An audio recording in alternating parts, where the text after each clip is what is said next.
এই হলো বিয়ের লাস্ট ব্লগ, মানে তানি রিসেপশনের ব্লগ। হে হাই এভরিওয়ান, কেমন আছো সবাই? আশা করি সবাই ভালো আছো আর আমিও ভালো আছি।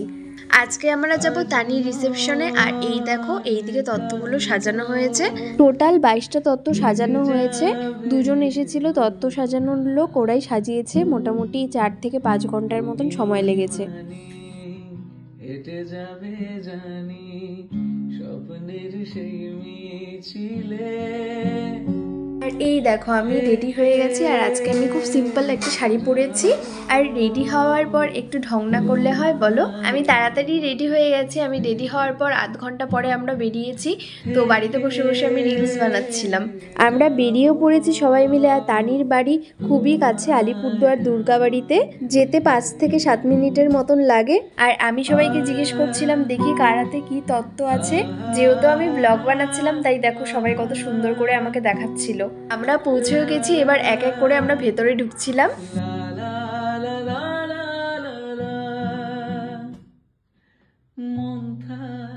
প্রথমেই আমরা গিয়ে তানির সাথে দেখা করলাম। আর ওকে দেখতে ভীষণ সুন্দর লাগছিল, কারণ তানি তো নিউড মেকআপ করে না। ওই দিন ওকে নিউড মেকআপ করানো হয়েছিল আর তার জন্য ওকে একদম অন্যরকম লাগছিল আর ভীষণ সুন্দর লাগছিল। গিয়ে প্রথমে ওর সাথে সবাই মিলে ছবি তুলেছিলাম। তারপর আমি আর মামি মিলেও ছবি তুললাম। তারপর আমরা সবাই মিলে গল্প করছিলাম। আমরা কিছু ভাই বোন আগেই চলে এসেছিলাম। বড়দি আর জিজু রেডি হতে একটু লেট হয়েছিল, তাই ওদের একটু সময় লাগবে আসতে। তাই আমরা সবাই মিলে ওদের জন্য ওয়েট করছিলাম।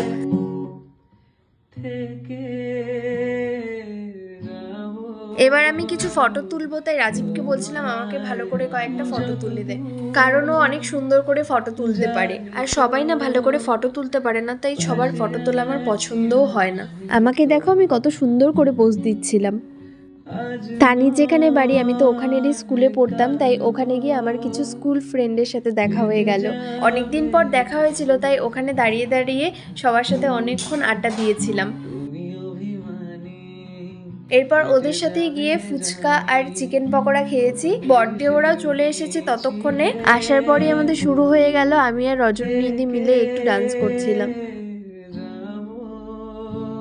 আমাকে দেখে কেউ হাসবেন, আমি জানি আমাকে পেতনির মতন লাগছিল। তাও আমি দাঁড়িয়ে দাঁড়িয়ে একটু ঢং করছিলাম, কারণ ঢং করতে আমি ভীষণ ভালোবাসি। আর সেটা তোমরা এতদিনে বুঝেই গেছো আমার ব্লগ দেখে। আমরা ভাই বোনেরা সবাই মিলে ভীষণ হাসাহাসি করছিলাম। আমাদের গল্প বা আড্ডা মানেই বেশিরভাগটাই থাকে হাসাহাসি, কারণ ফ্যামিলির কোনো প্রোগ্রাম হলেই আমরা সবাই মিলে একসাথে হই।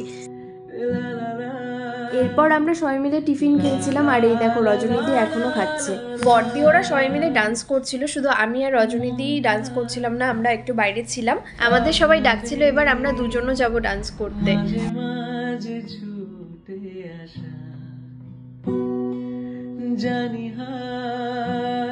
গিয়ে আমাদের শুরু হয়ে গেছে ডান্স করা। আর তোমরা তো জানোই আমরা সবাই মিলে মজা করতে কত ভালোবাসি, কারণ বিয়ের ব্লগে দেখেছো তোমরা আমরা সবাই মিলে কত ডান্স করেছি। ভীষণ দুঃখের বিষয়, আমি গানগুলো দিতে পারবো না, কারণ কপিরাইট চলে আসবে।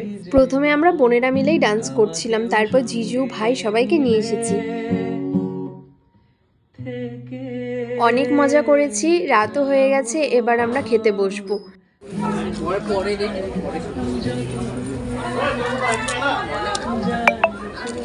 মন দিয়ে দেখছে মেনু, কি কি খাবার আছে, আপনারাও দেখে নিন।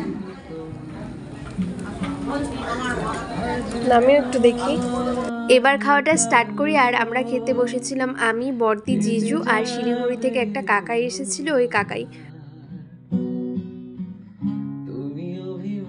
আমাদের খাওয়া দাওয়া কমপ্লিট হয়ে গেছে। আর বিয়ে বাড়ি মানেই প্রচুর প্রচুর ছবি তোলা। আর আমাদের দেখো ছবি তোলা তখনও শেষ হয়নি। তারপর আমরা সবার সাথে দেখা করে 1:30 নাগাদ ওখান থেকে বেরিয়ে পড়ি। তো এই ছিল আজকের একটা ছোট্ট ব্লগ। আশা করি তোমাদের অনেক ভালো লাগবে। দেখা হবে অন্য কোনো নতুন ব্লগে। টাটা।